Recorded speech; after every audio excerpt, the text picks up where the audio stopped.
Hello, this is Shelley Stern-Grach with Microsoft, and I want to welcome you to another edition of Civic Chat, Networking Our Neighborhoods, and you can find us on meetadvisors.com. My guest today is Meegan Bassett, Dugan Bassett. Meegan, thank you so much for coming. It's great to see you. Oh, it's absolutely my pleasure. Thank you. So tell us about Dugan Bassett and what you do, and then we'll go into the chat. Absolutely. So Dugan Bassett Consulting is a small firm, and we really are hired talent. So we help nonprofits and even in some cases businesses expand their social impact. So make sure that what they want to achieve is what they're actually achieving. So we do that really in three areas. And one of our specialty areas is policy advocacy, so helping nonprofits build a policy agenda and then implement it to make sure that their impact is reaching thousands of people as opposed to the few people in their neighborhood. We also do program evaluation. We help programs do best practice research. We do a lot of research and communications work too, so making sure that people are getting their message across in a really effective, a lot of infographics and a lot of visualization to help people get their message across in a different way. So that's the gamut of kind of what we do at Dugan Bassett Consulting. That's terrific. And are most of your clients in the Chicagoland area? Mostly, although we have a few outside. We have a really fantastic client in Oakland, PolicyLink, that does work all over the world through the Promise Neighborhoods Institute, which is a really exciting initiative, and we're really happy to be part of that. Terrific. So let's talk a little bit about the work that you do in the Chicago neighborhoods, absolutely. And the work that you do especially with the nonprofits, getting their message out and having that social impact. Do you have a couple great examples you'd like to share today? Oh, that's a great question. We recently, actually last year, we did a project with a really great nonprofit that works in the North Lawndale neighborhood called the North Lawndale Employment Network. And we love them. I mean, they're a fantastic program. They have a social enterprise, actually.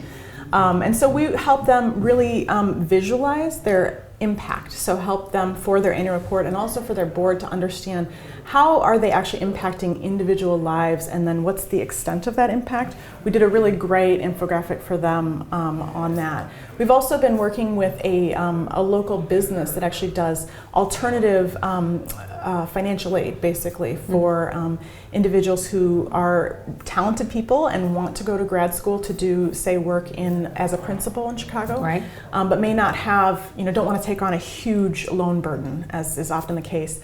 So we've helped them a lot with their communications and really getting the word out to students and explaining what they do better. So that's some of the communications work we've done. And then we've also helped with passing legislation. That's great, advocacy. Yeah. So that's been that's a part of our work we really enjoy doing. That social impact focus.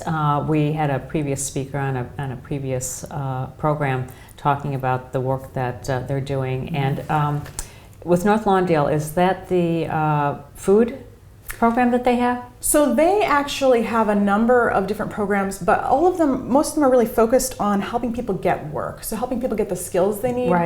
Because in North Lawndale, there's actually a huge population of people who have some criminal record. And I mean, that's really an epidemic in our society, given the way our laws are now. And it's harder once you have that on your record to get employment. Hard. And if people really want to turn their lives around, it's very difficult for them to get a job. And so North Lawndale just does some really amazing work with helping people get skills and get a positive work record, so employers can see this is someone who's really serious about turning their life around. So let's talk a little bit more about some of those skills, because we had talked earlier that you're doing work in the literacy area and helping adult ed. Can you talk a little bit about that? Yeah, so actually my background is actually in some work with adult ed and then also with higher education access for low-income adults. And so we've actually gotten really interested in looking, and we're just putting some resources as a company into this. How are people getting access to digital literacy? Are they getting access to industry credentials that would help them advance into tech jobs that are good paying jobs? Because that would just have an exponential impact both on their children's lives and on the communities that they live in. And so we're starting to do analysis and really start to reach out to people and find out. We really want to know, how widespread is this in Chicago? How widely available is it? And what's the quality of the offerings out there? Yeah, this whole focus on certificates of completion, certification, digital badging is becoming a very big thing. And how those are being accepted by a potential employer. And how it compares with high school, 2-year and 4-year college is a very you know, it's like a big pot of stew that's being mixed up right now, and people are still trying to figure out all the details. What are you seeing in this area? Well, one of the interesting things that's happened in the adult ed area is there's a lot of interest from the adult ed community in getting technology more integrated in what they're doing. That's really important. Yes, so that's exciting. And so the Chicago Citywide Literacy Coalition is actually currently planning a project. It's a new thing where they're going to be working with a group of 9 adult education providers to help them figure out how they can better integrate technology and kind of work as a working group that's learning from each other and working together. So that's new though, so that's kind of in the works. And then the Joyce Foundation, which is a national leader but does a lot of work, is based here and does a lot of work in the Great Lakes area, has actually released a report where they had a pretty extensive look at how technology is being used in adult ed and how adult ed providers how open they are to it, and they're planning on doing more work in that area. So there's a lot happening in that area, and it really links up with a lot of the digital literacy work that's happening in the libraries. So I'm actually really particularly interested in then the higher level skills. So once people get past that level, certifications. Yes, exactly. It's amazing having this tech boom in Chicago. But we really want to make sure, are low-income people getting access to that? Are they able to get the skills they need to really make the most of this tech boom? And so that's what we're really looking into, and we're hoping to map that out a little bit.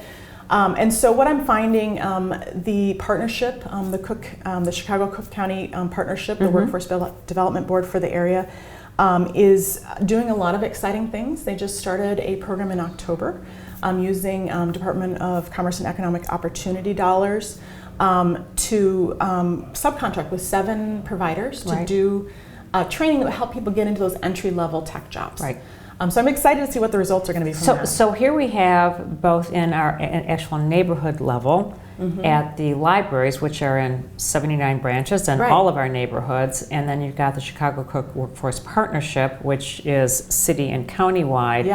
Everybody is doing programming, training, exposure, certificates, and potentially, as you go up the pyramid, certifications for people in the digital skills. And you're trying to map all this out so that we kind of see where the pockets may be and where we need to put more points of emphasis. And this could eventually be a policy tool, right? So it could be a tool for the state to say, or the city to say, well, we've got really great programs here. There's not really anything happening down here. So how do we make sure that access is available to people in their neighborhoods? That's terrific. You're doing some great work. If people want to get more engaged with Dugan Bassett, where do they find you?